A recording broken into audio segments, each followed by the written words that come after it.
Yo, what up, guys? Edward Skeletrix. Museum music. Let's get right into it. Straight heat.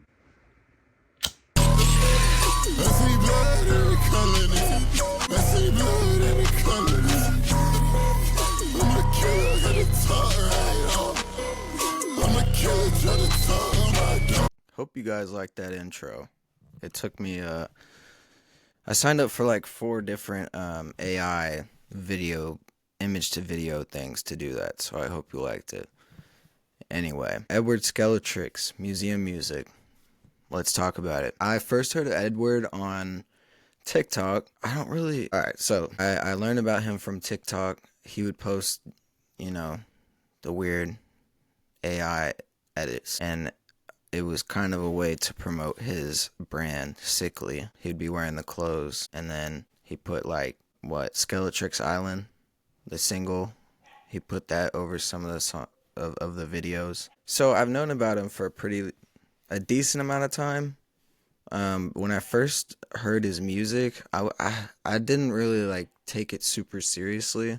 I really just heard Skeletrix Island, and then the other sounds that I would hear on TikTok from him were Z06 Hop Out, Fun, yeah, and Uriah Psychosis.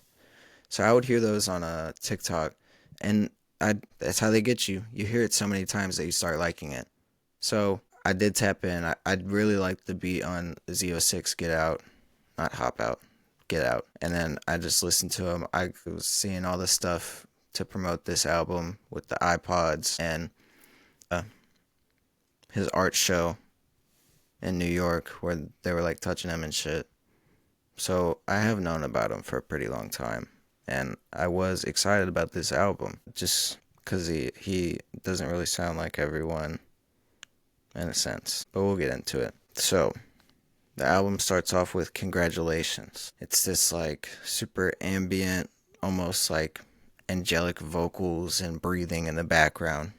I got notes, guys. I'm gonna be looking at my notes. Maybe I'll put them right here so it doesn't look like I'm just looking at my phone. But yeah, it's just blunt feelings about how he feels over this instrumental of no drums.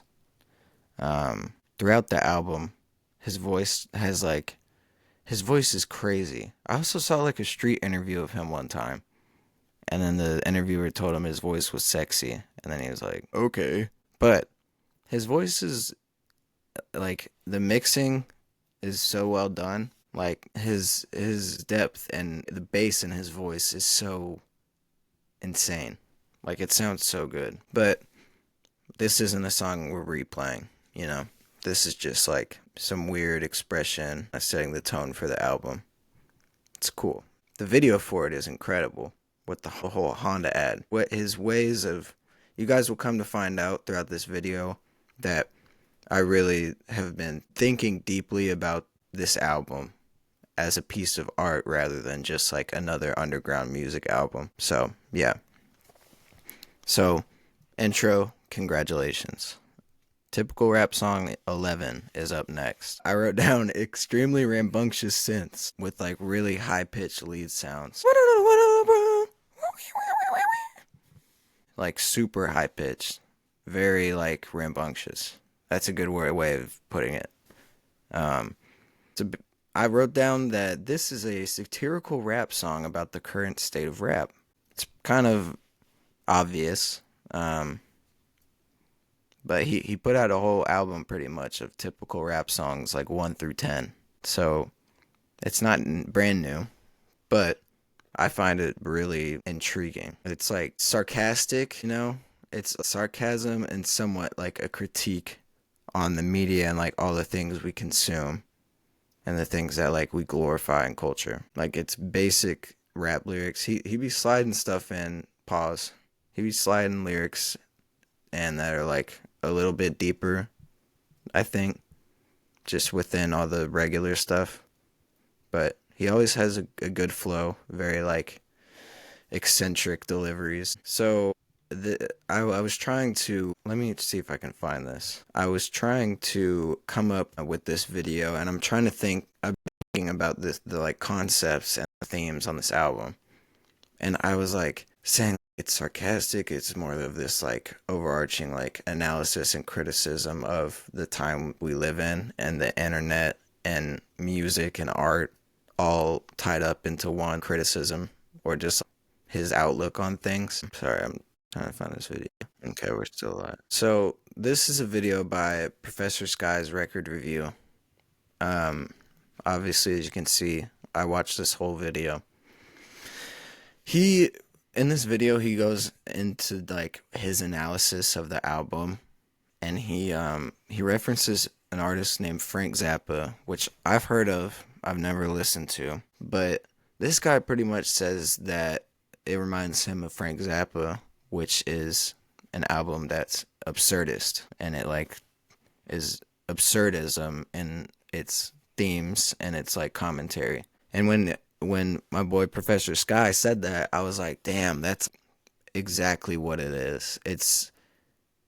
That's the perfect way of explaining it. I just couldn't come up with the word to that encapsulates all my ideas. So shout out to Professor Sky. It's absurdism as a form of constructive criticism, or like just Edward's outlook, I guess.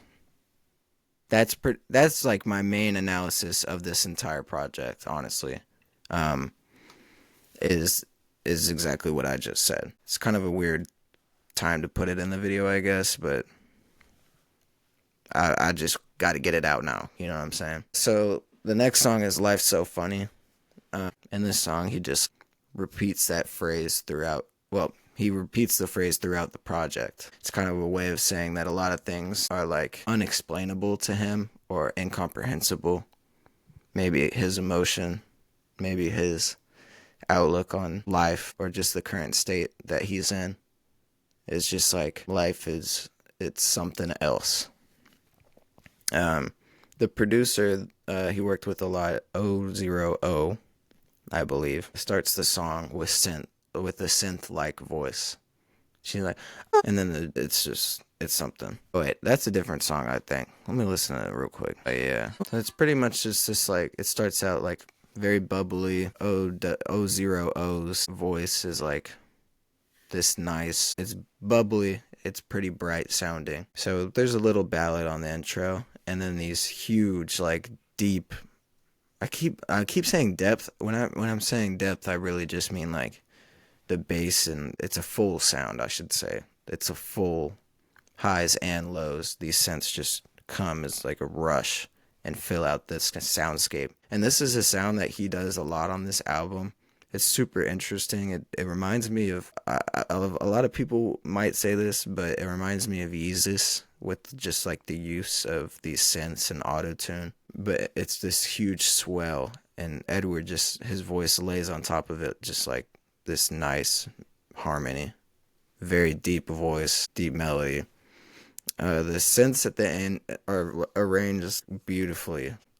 They carry this melody the whole second half of the song after O0O, but they just carry the way they're put in. They have such a bounce to them. They create a rhythm without like needing the drums. It's really nice. He says, I fell in love with the truth. I think he's saying truth. I fell in love with the truth. And I feel like that's a direct contrast to the title, Life's So Funny, because he's like desiring the complete understanding of life and all his feelings. But the "Life's So Funny" statement is kind of the antithesis of that. Life's so funny and absurd. It's absurd, like my boy Professor Sky said. It's exactly what it is. And his repeating of "I fell in love with the truth" is, I guess, a way of him saying that he's frustrated with like life being so funny and absurd. The next song is Blurry Pictures. This was some TikTok slideshow, memes slideshow sound.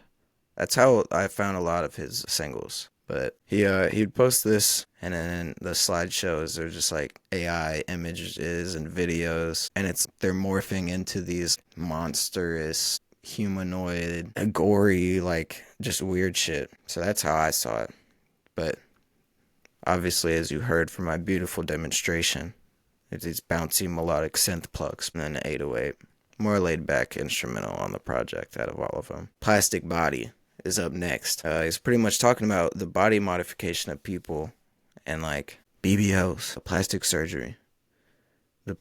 My boy Sky kind of put me onto this analysis of this song because initially I wasn't really listening. I heard him, but I wasn't listening, you know. It's the plastic body being unable to feel. Either he can't feel the real her because of all these modifications she's done, or she can't really feel him for the same reasons. He says, not enough slumped over girl, begging for a handout. Extremely dark lyric about this girl. Kind of crazy. Just the range of things he talks about is nuts. How are they gonna tell me how to feel? Yeah, that's a bar. It's another song with really no drums and synths to begin the song. Beautiful synth layers, complemented by Edward's dark delivery and ominous ad-libs. I snapped on that, huh? Then after the beginning, it goes into this Yeezus-ass beat drop. Pretty nuts. Songs like this of his make me dream about a collaboration with JPEG Mafia. Their experimentalness, if you will, I feel like would really go crazy and complement each other well. Put the BBL on her will is a really funny lyric to touch on the subject matter of this plastic surgery and this girl he's talking about. And I love the synths at the end. They get real distorted and kind of push us off into the next track, which is one of my personal favorites, Slave Blank Still Shop at Neiman's. Professor Sky said this is New Slaves Part 2. Go listen to Kanye, it's New Slaves Part 2. It's just the whole track is these huge synths, and he's just like talking about having your own swag, and that you don't need like these expensive labels and like the status associated with designer clothing and fashion. Air Force Ones, they're not clean. I had to put a rip in my jeans. Brush the dirt up off my psyche. He's just saying like, you don't gotta do that shit. You don't gotta step out and all new, brand new, fresh out the box shit that costs thousands of dollars. His vocal layering is insane. It's like his humming ad-libs are comparable to like Pete Cuddy. Y'all might call that crazy. You might think that's crazy. I don't. That's what I think. Real deal. It's not crazy at all. Instagram girls, I need several. Made that bitch off TikTok, she the devil. It's those two bars by Edward are analysis in the lust and desire that social media presents. People of both genders lusting over pixel people. Tell me I didn't snap on that. The pacing and the sense of spaciousness on this song is really nice, and then his voice is just boisterous. Like I don't know if that's even the right word to say. That's what I wrote down because I think I'm writing for Pitchfork or something. It's like booming. His voice, it just comes on, and it has such a large presence within this huge, seemingly large soundscape that the synths create. Sorry. So, yeah, slave dudes, or whatever you want to say. Still Shop at Neiman's might be the best song on the album. Go check it out. Typical rap song 12 immediately starts off with this excruciatingly clear sound of like either tape or Velcro ripping. Super jarring off rip. And it's a typical rap song again. So the basic lyrics, he slides in nice bars. I still think about most of the bars as satire and like subliminal messages that he's saying. They're basic, but it's all basic as a point to they're basic as a means to prove his point about music all sounding the same. And he also backs that up by using pretty much the same beat as Z06 Get Out. So he's using his beat from his own song on another song to explain that he thinks all music sounds the same. He's literally making music that sounds the same to prove the point that music all sounds the same. Think about that. Yeah, that's really all I have to say about that one. I do really like that beat with all the plucks and everything. Super, super fire. 000, as annoying as it is that I have to keep spilling over or tripping over that word. That name is a really good producer. Think they produced the whole album, if I'm not mistaken. Next song, we're going to God Made You a Monster. Really great melody on this song. The beat's really like, it's one of the more relaxed ones. The drums are still really loud, but if you're comparing this song to like typical rap song 11, they're really like, one of them's a lot crazier than another one, let's just say that. He said, I know you a demon, but I need love. Let's have a party. I think he's just talking about being at a party, and he might be referring to women as demons because they've hurt him, or he hasn't made the best choices in that regard. I'm just speculating. I don't really know. That's just what the music made me think about. This is a super long song. I think it's like 6 minutes. It goes from this chill trap beat to, again, this synthesizer soundscape with no drums. It's my favorite sound of his, just because of the originality. On this like second beat, he talks about X and how they used to be friends. I'm pretty sure he produced like a super old song for X back in the day, which is kind of crazy. It's always something like that. It's like everyone blows up and they have like one little weird connection, I swear. Every person. He repeats the lyric, life's so funny, we can't all be winners, which kind of relates to the titles. I think he's saying that some of the people are monsters made by God. Like some people are not. There's different kind of people. Some are monsters and some are like good people. At the end, it just distorts. He repeats his lyrics and they get distorted, detuning on the outro. But it's not the outro because there's 3 beats in this song. It goes into, again, a very similar beat to Z06 and rap song 12. Pretty interesting. He's saying at the end, he's saying he's a monster, and that's kind of how he feels about whether or not people are monsters or good. Where he lands on that scale, he said he's a monster. So, you're not. You're a cool guy. So this is probably my second favorite song. This is probably my second favorite song on the album. Drug dealer injects his fentanyl. Pretty crazy song title, if you ask me. This is one of my favorite beats, and the opening delivery is pretty fire. It's a great lyric. You heard it in the intro, I believe. I see blood in the colony.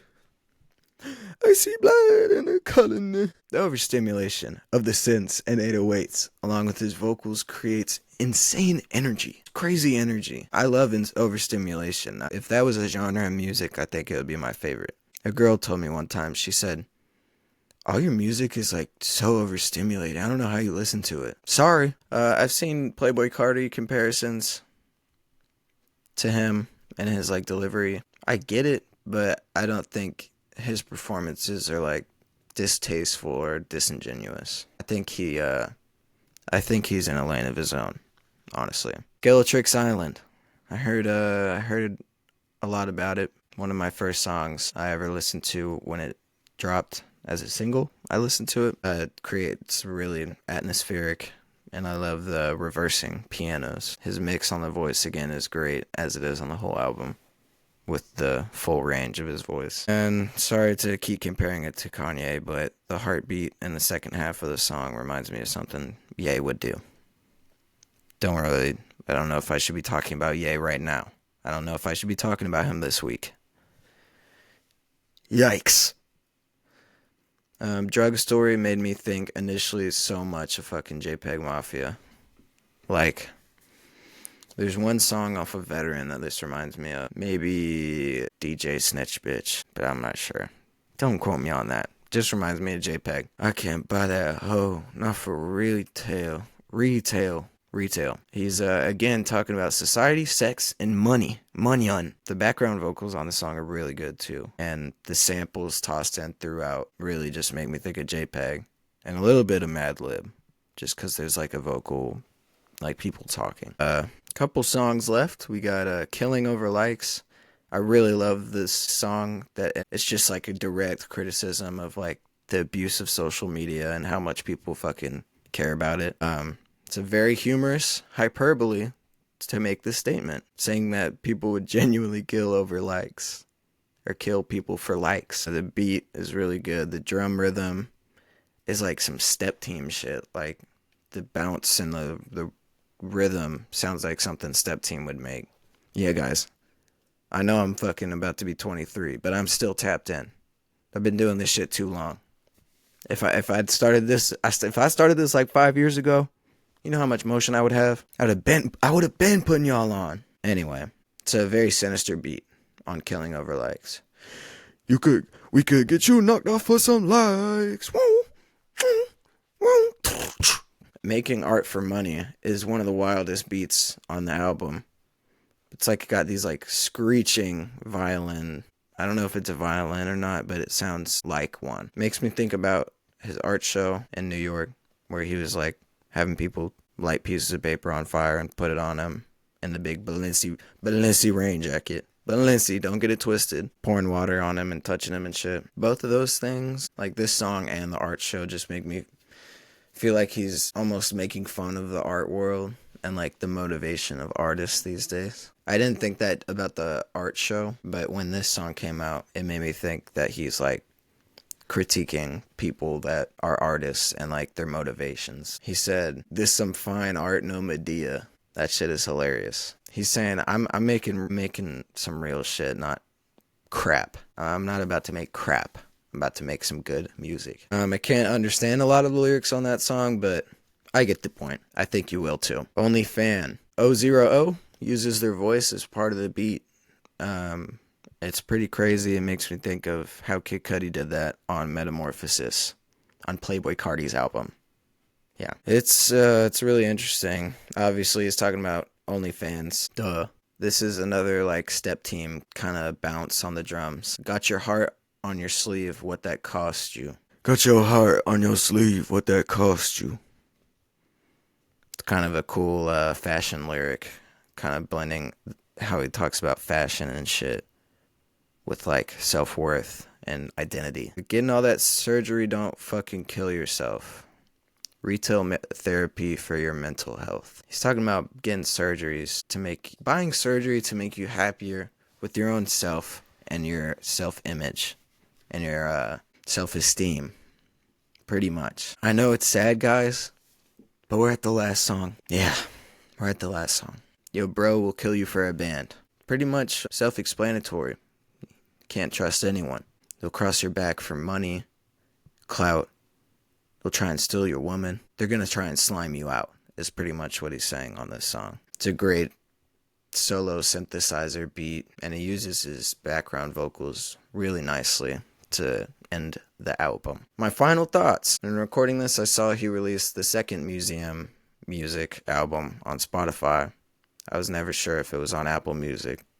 That's what I use. I never saw it, but you know, Spotify be like suggesting you shit much more. That album, I'm not gonna review it in depth. That album is just like a lot less synchronized with the ideas presented in the main album. There were good songs on it and like good sounds. I wish he added a couple of songs from that album to the main album just because I like them. Garçon, 667, No I'm Going to Heaven, and God would have been nice on the main album just because they're good songs. I get why they weren't added, because they don't overly tie in with the main subject, but it's a good song. And that page, the main Edward Skeletrix page, is going to get more views than I Am a Monster, where he posted the second one. I think it's cool that he did that, but if you've added those, it would be good for his exposure, because God has like hella streams. Anyway. Really good songs, but I understand why they weren't added. I normally looked at underground artists as like low substance, high energy. I never thought of them as like art, you know? But this album is complete originality with such a great commentary on, I don't know, just the internet, culture, life, the current state that is. And I think throughout the album, all of his songs portray that idea and his criticism and the absurdism. Like Professor Sky said, I think he created something really crazy and Like I was saying, I don't normally look at these albums that I listen to as art, but like it really made me think differently about how this is contemporary art. It is more than just a shitty SoundCloud rapper or whatever label you want to put on someone, an underground rapper. So yeah, really good album. Thanks for listening. Subscribe, like, comment, click that smash that notification bell. Ring that bell, or we'll ring yours. Thanks for listening. Let me know what I should do next. Museum music.